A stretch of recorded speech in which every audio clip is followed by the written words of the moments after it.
Hello welcome students. আজ তোমাদের নতুন চ্যাপ্টার হবে গ্যাসের আচরণ। তো গ্যাসের আচরণ চ্যাপ্টার ক্ষেত্রে তোমাদের যতগুলো কোশ্চেন পয়েন্ট অফ ভিউ থেকে ইম্পর্টেন্ট টপিক হবে সবগুলো করাবো।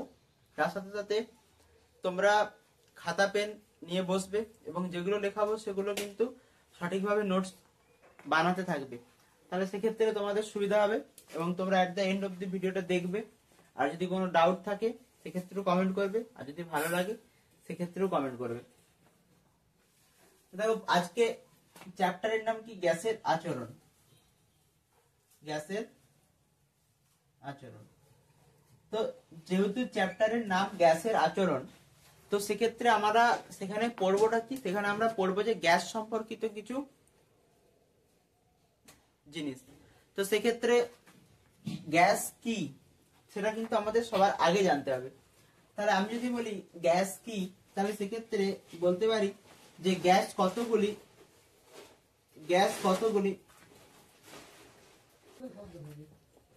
তাহলে কি বলতে পারি যে গ্যাস কতগুলি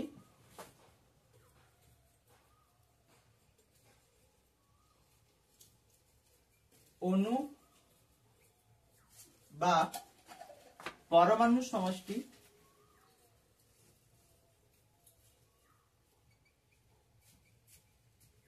গ্যাস কতগুলি অণু বা পরমাণুর সমষ্টি যাদের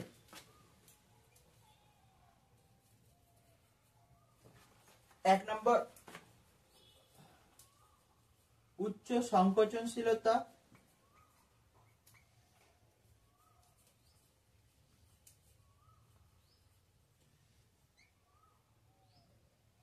উচ্চ গতিশক্তি,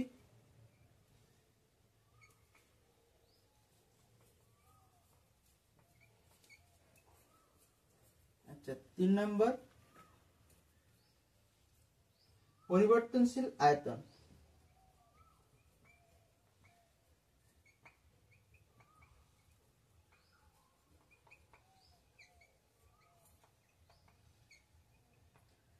তাহলে গ্যাস কাদেরকে বলবো?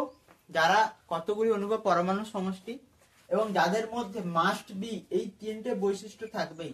এক নম্বর কি? উচ্চ সংকোচনশীলতা থাকবে, 2 নম্বর উচ্চ গতিশক্তি থাকবে এবং 3 নম্বর কি থাকবে? পরিবর্তনশীল আয়তন থাকবে।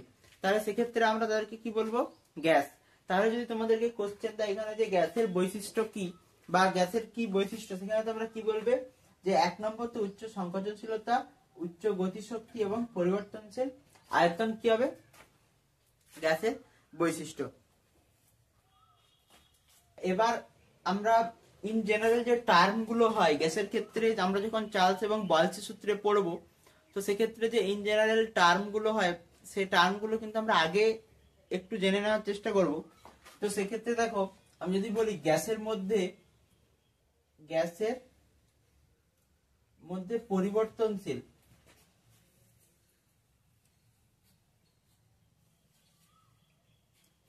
তাহলে গ্যাসের মধ্যে কি কি জিনিসগুলো পরিবর্তনশীল? 1 নম্বর কি? গ্যাসের আয়তন পরিবর্তনশীল। আচ্ছা, গ্যাসের চাপ পরিবর্তনশীল। 3 নম্বর গ্যাসের উষ্ণতা পরিবর্তনশীল। এবং 4 কি? গ্যাসের মোল পরিবর্তনশীল। এবার দেখো, আমরা যখন চার্লস এবং বয়েলসের সূত্রে পড়বো সেখানে কোথাও লেখা থাকবে যে ভি পরিবর্তনশীল, কোথাও লেখা থাকবে যে পি পরিবর্তনশীল। তো সেক্ষেত্রে এই ভি পি গুলো এলো কোথা থেকে? দেখো যে আমরা আয়তনকে আমরা কি বলি? আয়তনকে আমরা ভি দ্বারা প্রকাশ করি। আচ্ছা, গ্যাসের চাপকে কি দ্বারা? পি দ্বারা। গ্যাসের উষ্ণতাকে কি দ্বারা? টি দ্বারা। এবং গ্যাসের মোলকে এন দ্বারা প্রকাশ করি। ভি দ্বারা কেন প্রকাশ করি? কারণ গ্যাসের আয়তনকে আমরা ইংরেজিতে বলি কি? ভলিউম। সেক্ষেত্রে আমরা ভি দ্বারা প্রকাশ করি। পি দ্বারা কেন প্রকাশ করি? কারণ কি আমরা ইংরেজিতে এটাকে বলি প্রেসার। আর টি দ্বারা কেন? কারণ এটাকে আমরা বলি টেম্পারেচার। তাহলে এই জিনিসগুলো বোঝা গেল যে গ্যাসের মধ্যে কোন কোন জিনিসগুলো পরিবর্তনশীল। তাহলে 1 নম্বর কি কি হলো? যে গ্যাসের আয়তন, গ্যাসের চাপ, গ্যাসের উষ্ণতা এবং গ্যাসের মোল। এবার দেখো গ্যাসের আয়তন, গ্যাসের আয়তন। দেখো আয়তন, কিন্তু আয়তন কি সেটা আমরা সবাই জানি, কিন্তু আমাদেরকে পড়তে হবে কি গ্যাসের আয়তনটা কিভাবে পরিবর্তন হয়। দেখো তো আমি যদি বলি গ্যাসের আয়তন সম্পর্কে কিছু বলো, তাহলে কি হবে যে গ্যাসের কোনো নির্দিষ্ট আয়তন নেই।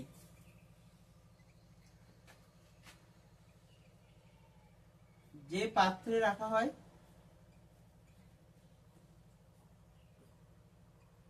সেই পাত্রের আকার ধারণ করে।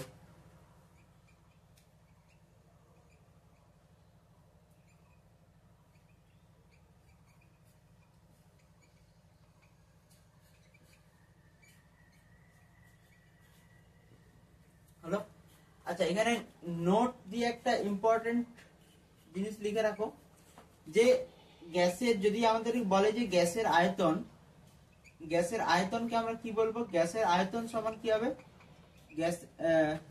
গ্যাস পাত্রের আয়তন, গ্যাস পাত্রের আয়তন। তাহলে কি বললাম, যে যদি বলে গ্যাসের আয়তন কি হবে, গ্যাসের আয়তন হবে কি গ্যাস পাত্রের আয়তন।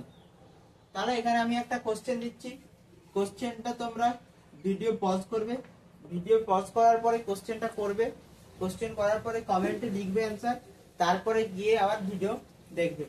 তাহলে দেখো আমি যদি বলি যে এখানে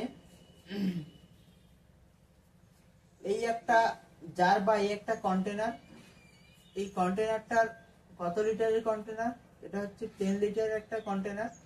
এই 10 লিটারের কন্টেনারে আমি একটা 1 মোল গ্যাসকে কি করলাম, এর ভিতরে রাখলাম। তাহলে বলো যে আয়তনের ক্ষেত্রে কোনটি সঠিক। তাহলে এই আয়তনের ক্ষেত্রে কোনটি সঠিক, কোনটি সঠিক হলো। তাহলে 1 নম্বর,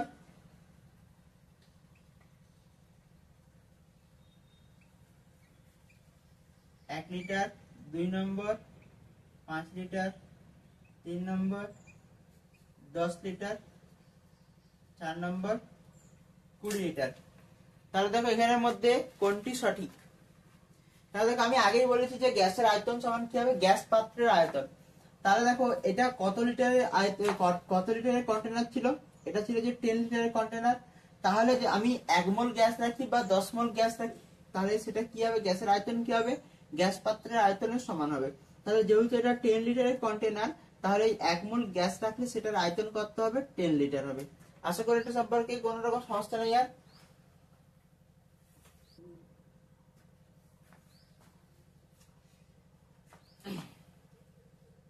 এবারে আমরা কি পড়বো, এবারে আমরা পড়বো যে গ্যাসের চাপ। আচ্ছা দেখো গ্যাসের চাপ পড়ার আগে ধরো এটা একটা কন্টেনার, এই কন্টেনারের মধ্যে কিছু ফ্লুইড আছে। আচ্ছা, এই কন্টেনারের ভিতরে কিছুটা ফ্লুইড আছে। আচ্ছা, এই ফ্লুইডটা এই কন্টেনারে এতটা অবধি অবস্থান করছে।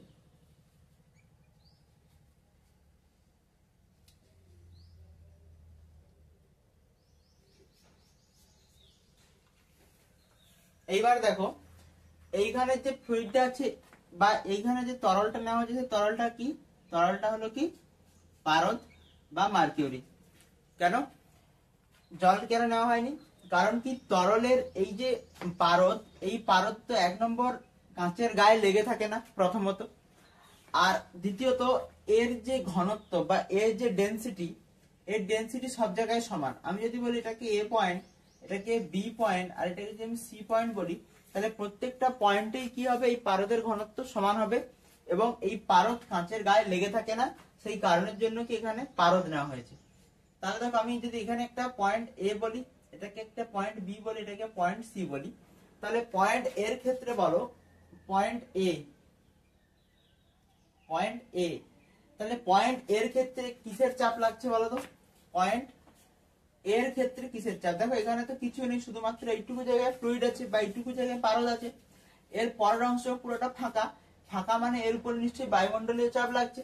তাহলে কি বলবো, পয়েন্ট এতে কি আছে, বায়ু আছে। তাহলে বায়ু আছে যেহেতু, তাহলে কি হবে, 1 ATM আমি ধরলাম যে এখানে চাপ লাগছে। আচ্ছা, পয়েন্ট সি এর ক্ষেত্রে দেখো, পয়েন্ট সি এর ক্ষেত্রেও সিমিলার। দেখো এখানে কিছু নেই, এখানে কিছু নেই, পুরোটা ফাঁকা, তার মানে কি বায়ুমণ্ডল আছে। বায়ুমণ্ডল আছে মানে কি বায়ুর চাপ লাগছে, বায়ুর চাপ।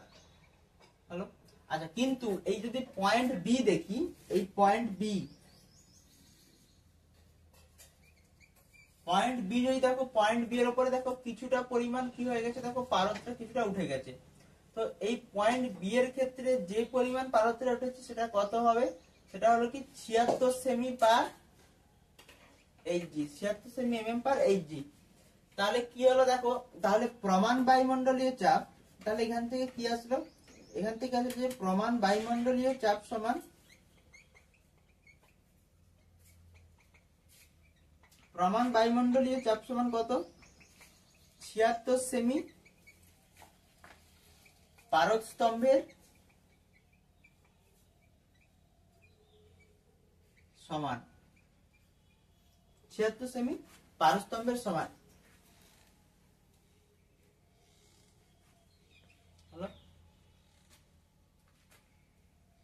আর এই যে 1 ATM, এটাকেই বলা হয় কি 1 ATM, এবং ATM এর পুরো নাম কি, অ্যাটমসফিয়ারিক প্রেসার। এটাকে কি বলা হয়, 1 ATM।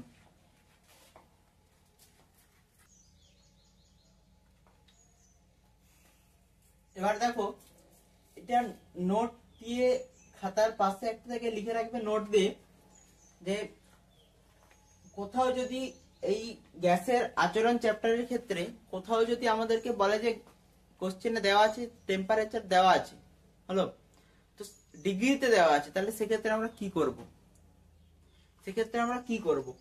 সেক্ষেত্রে দেখো যদি কোথাও টেম্পারেচার দেওয়া থাকে এবং ডিগ্রিতে দেওয়া থাকে, তাহলে কি করব, তার সাথে 273 প্লাস ডিগ্রি সেন্টিগ্রেড আমরা কি করব, যোগ করব। তাহলে আশা করি বোঝা গেছে। এবার একটা কোশ্চেনের সাহায্যে দেখো, কোশ্চেন যদি আমি বলি যে গ্যাসের উষ্ণতা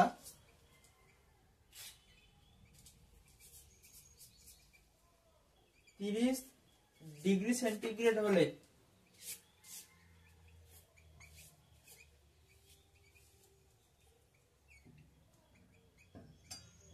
কোনটি সঠিক?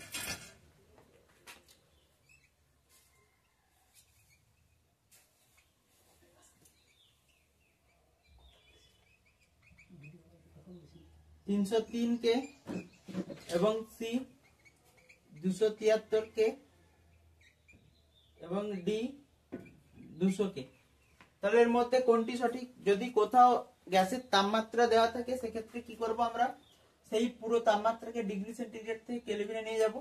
তাহলে সেক্ষেত্রে দেখো এখানে 273 আছে, তাই তো 273 প্লাস ডিগ্রি সেন্টিগ্রেড কত দেওয়া আছে দেখো 30, তাহলে কি আসবে টেম্পারেচার, তাহলে 273 এর সঙ্গে 30 যোগ করলে আসবে কত, 303 কে।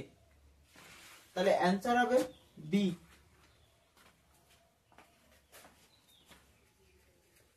ডিগ্রি সেন্টিগ্রেড মানে সেন্টিগ্রেড স্কেল,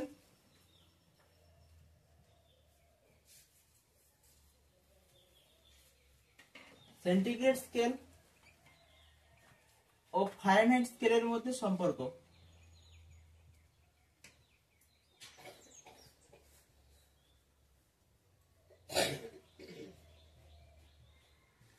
সেন্টিগ্রেড স্কেল ও ফারেনহাইট স্কেলের মধ্যে কি সম্পর্ক, এটাও খাতার পাশে নোট দিয়ে লিখে রাখবে যে ডিগ্রি সেন্টিগ্রেড আর ফারেনহাইট, ডিগ্রি ফারেনহাইটের মধ্যে সম্পর্ক।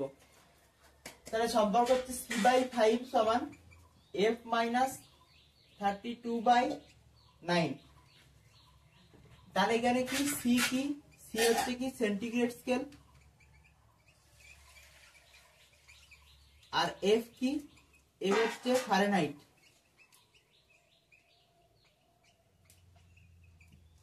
তাহলে এই সম্পর্কিত যদি তোমাদের কোশ্চেন দিই, তাহলে কোশ্চেন তোমরা করার চেষ্টা করো।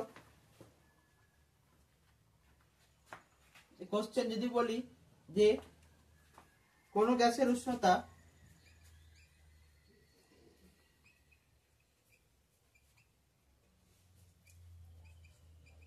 কোন গ্যাসের উষ্ণতা 100 ডিগ্রি ফারেনহাইট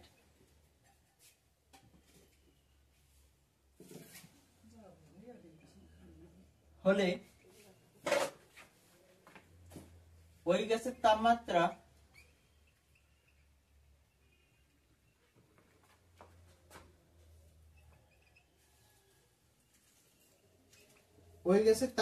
ডিগ্রি সেন্টিগ্রেডে কত হবে?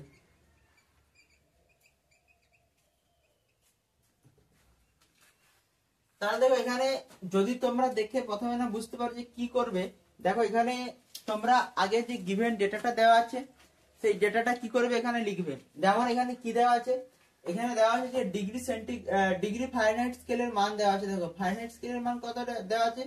100 ডিগ্রি ফারেনহাইট। আচ্ছা এখানে কি চেয়েছে? ডিগ্রি সেন্টিগ্রেড চেয়েছে, যে ডিগ্রি সেন্টিগ্রেড স্কেলে কত হবে। তাহলে আমরা এখানে যে সূত্রটা জানি যে C/5 সমান F-32/9। তাহলে এখানে C এর মান বসাও, C এর মান তো নেই, তাহলে কি হবে? C/5। আচ্ছা F এর মান দেওয়া আছে, হ্যাঁ F এর মান দেওয়া আছে 100 ডিগ্রি, তাহলে 100 - 32/9। তাহলে দেখো এখানে যে নরমাল যে ম্যাথমেটিক্স এর রুল সেটা লাগাও এখানে, তাহলে কি হবে?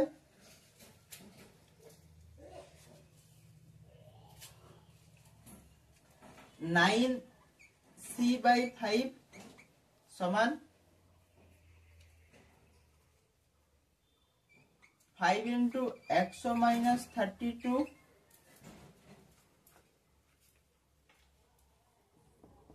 এবার এখান থেকে সলভ করলে তোমাদের সেন্টিগ্রেডের মান আসবে। তাহলে এখান থেকে সলভ করলে তোমাদের আসবে কত? 37.78 ডিগ্রি সেন্টিগ্রেড।